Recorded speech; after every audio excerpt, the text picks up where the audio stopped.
সুপ্রিয় দর্শক আসসালামু আলাইকুম। কেমন আছেন সবাই? আশা করছি যে যেখানে আছেন ভালো আছেন এবং সুস্থ আছেন। সবাইকে স্বাগতম জানাচ্ছি আমার আরেকটি নতুন রেসিপি দেখার জন্য। আমি আজকে আপনাদের সাথে শেয়ার করব খুবই মজাদার কিমা পুরি। আমার কাছে গরম গরম কিমা পুরি খেতে খুবই ভালো লাগে, আর আমার ছেলে মেয়েরাও এই কিমা পুরিটা অনেক পছন্দ করে। তাহলে চলুন শুরু করা যাক। প্রথমে আমি দেখেন এখানে একটা বাটি নিয়েছি, আমি কিমার ডোটা তৈরি করে দিচ্ছি। তার জন্য আমি এখানে 1 কাপ ময়দা দিয়ে দিয়েছি। দেখেন আমি এখানে 3 টেবিল চামচের মতো কুকিং অয়েল দিয়ে দিয়েছি, স্বাদ অনুযায়ী লবণ দিয়ে দিচ্ছি। আমি এখানে সামান্য করে জিরা দিয়ে দিচ্ছি। দেখেন জিরাটা দেওয়ার পরে আমি ভালো করে একটু মিক্স করে নিয়েছি সবগুলো। আমি ডোটা সফট করে তৈরি করে নিচ্ছি। দেখেন তেলটা মাখা হয়ে গেছে। আমি এখন এখানে অল্প অল্প পানি দিয়ে একটা ডো তৈরি করে নিচ্ছি।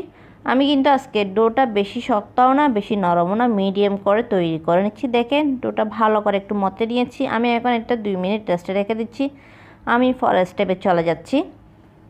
দেখেন আমি এখন কিমাটা তৈরি করে নিচ্ছি। তার জন্য আমি এখানে কুকিং অয়েল দিয়ে দিয়েছি 2 টেবিল চামচের মতো। সামান্য করে রসুন কুচি আর আদা কুচি দুটোটাই দিয়ে দিয়েছি। আমি এখানে 2টা কাঁচা লঙ্কা কুচি করেও দিয়ে দিয়েছি। আমি ভালো করে একটু রসুন কুচি আর আদা কুচিটা ভেজে নিয়েছি যেন র ফ্লেভারটা চলে যায়। দেখেন আমি এখানে কিমা করে নিয়েছি। আমি চিকেনের কিমা নিয়েছি, আপনারা চাইলে চিকেনের পরিবর্তে বিফ বা মাটনও নিতে পারেন। দেখেন আমি চিকেনটা একটু ভালো করে ভেজে নিয়েছি। দেখেন চিকেনটাকে পানি বের হয়ে গেছে। আমি আর একটু ভালো করে কষিয়ে নিচ্ছি। এখন আমি শুকনো মশলাগুলো দিয়ে দিচ্ছি। শুকনো মশলার মধ্যে আমি ধনিয়া নিয়েছি, জিরার গুঁড়া নিয়েছি, ধনে গুঁড়া নিয়েছি, স্বাদ অনুযায়ী লবণ নিয়েছি, শুকনো লঙ্কা নিয়েছি, চিলি ফ্লেক্স নিয়েছি এবং গরম মশলার গুঁড়া নিয়েছি। দেখেন আমি সবগুলা এখানে দিয়ে দিয়েছি। আমি কিন্তু এখানে 1 টেবিল চামচ শুকনো লঙ্কার গুঁড়াও দিয়ে দিয়েছি। এখন সবগুলো আমি ভালো করে একটু মিক্স করে নিচ্ছি।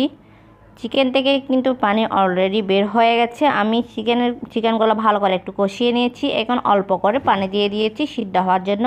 ঢাকনা দিয়ে ডেকে কিছুক্ষণ রান্না করে নিচ্ছি। আশা করছি আজকের রেসিপিটা আপনাদের কাছে ভালো লাগবে। ভালো লাগলে প্লিজ আমার চ্যানেলটা সাবস্ক্রাইব করে পাশে থাকার বেল আইকনটি প্রেস করে রাখবেন, আমাকে সাপোর্ট করবেন।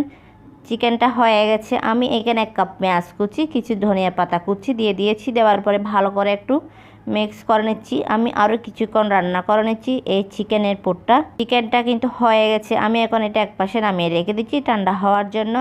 আমি এখন রুটিটা বেলে নিচ্ছি। দেখেন ডোর অবস্থা কেমন হয়েছে। ডোটা একদম সফট হয়ে গেছে। রুটি বেলার জন্য আমি ডোটাকে ছোট ছোট লিচি কেটে দিচ্ছি। আশা করছি আজকে রেসিপিটা আপনাদের কাছে ভালো লাগবে। ভালো লাগলে লাইক, কমেন্ট এবং বেশি বেশি করে শেয়ার করবেন। আমি কিন্তু আজকে এই কিমা পুরির রেসিপিটা অনেক সহজ করে শেয়ার করেছি। আশা করছি আপনাদের কাছে ভালো লাগবে। আপনারা একবার হলেও বাসায় ট্রাই করবেন, দেখবেন ফ্যামিলির সবাই পছন্দ করবে। বিশেষ করে বাচ্চারা তো অনেক লাইক করে এই কিমা পুরিটা। রুটিটা বেলা হয়ে গেছে। দেখেন রুটিটা আমি বেশি পাতলাও না বেশি মোটাও না, মিডিয়াম করে বেলে নিয়েছি। ছোটো করে রুটি বেলে নিয়েছি। দেখেন একটা পুরি বানিয়ে নিয়েছি। আমি এইভাবে কিন্তু সবগুলা কিমা পুরি আমি তৈরি করে নিচ্ছি। দেখেন কত সহজে এই কিমা পুরিটা রেডি হয়ে গেছে। আমি আর একটা কিমা পুরি তৈরি করে দেখাচ্ছি কিভাবে এই কিমা পুরির চারপাশটা একটু বন্ধ করে নিচ্ছি, সেটা একটু দেখে বুঝে নিতে হবে আপনাদেরকে। দেখেন ভালো করে বন্ধ করতে হবে, না হয় তেলে দেওয়ার পরে কিন্তু খুলে যাবে। তার জন্য এই কিমা পুরিটা তৈরি করা কিন্তু একদম সহজ, খেতে কিন্তু অনেক টেস্টি। বাচ্চারা কিন্তু এই কিমা পুরি অনেক লাইক করে। দেখেন আমি এইভাবে সবগুলা কিমা পুরি তৈরি করে নিয়েছি। এখন ভাজতে চলে যাচ্ছি। ভাজার জন্য আমি আগে থেকে অয়েলটা গরম হওয়ার জন্য বসিয়ে দিয়েছি। অয়েলটা কিন্তু বেশি হাই হিটে গরম করা যাবে না, মিডিয়ামে গরম করে এই কিমা পুরিটা আস্তে আস্তে করে ভেজে নিতে হবে। আমি একটা একটা করে দিয়ে দিয়েছি। আজকে এই কিমা পুরির রেসিপিটা কত সহজ করে শেয়ার করছি, ভিডিওটা দেখলে বুঝতেই পারবেন। দেখেন আমি এইভাবে কিন্তু সবগুলা কিমা পুরি ভেজে নিচ্ছি। ভাজা হয়ে গেছে, এখন উঠিয়ে নিচ্ছি। আমি আরও কিছু কিমা পুরি ভেজে নিচ্ছি। দেখেন আমি আরও কিছু কিমা পুরি ভেজে উঠিয়ে নিচ্ছি। দেখলেন তো কত সহজে এই কিমা পুরিটা রেডি হয়ে গেছে। দেখেন আমি এখানে 4টা কাঁচা লঙ্কাও ভেজে নিচ্ছি। এইভাবে কিন্তু কিমা পুরির সঙ্গে যদি কাঁচা লঙ্কা ভেজে খাওয়া যায় খেতে কিন্তু অনেক টেস্টি। এই কাঁচা লঙ্কাও কিমা পুরির সঙ্গে খেতে কিন্তু অনেক টেস্টি হয়।